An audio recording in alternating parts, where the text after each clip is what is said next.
Hello guys, অনেক দিন ধরে প্ল্যান করছিলাম যে কোথাও একটা ঘুরতে যাব।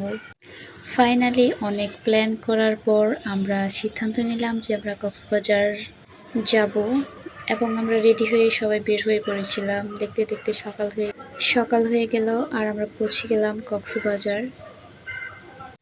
ফাইনালি সারা রাত জার্নি করার পর আমরা এখন গাড়ি থেকে নামার জন্য প্রস্তুত এবং আমরা গাড়ি থেকে নেমে পড়লাম। এই দৃশ্যটা সত্যি অসম্ভব সুন্দর ছিল। অনেক প্ল্যান করার পর আমরা ফাইনালি পৌঁছে গেলাম কক্সবাজার। আমরা তাড়াতাড়ি হোটেলে গিয়ে সব ব্যাগপত্র রেখে সাথে সাথে বের হয়ে পড়েছিলাম সমুদ্র দেখার জন্য। এটা ছিল আমাদের প্রথম দিন। ওই দিন যেহেতু শুক্রবার ছিল, বিচে প্রচুর ভিড় ছিল, তারপরেও সবার সাথে একসাথে এসে অনেক ভালো লাগলো। সবার সাথে সমুদ্র দেখতে আসার অনুভূতিটা সত্যি অসম্ভব সুন্দর ছিল। এই তো আমার সমুদ্র বিলাস চলছে। আর চলেন আপনাদেরকে একটু ঢং করে দেখাই।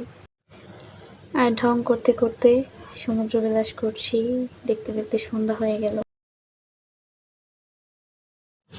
সমুদ্রে এসে সূর্যাস্ত দেখব না সেটা কি কখনো হয়? সন্ধ্যার সময়টা অসম্ভব সুন্দর ছিল।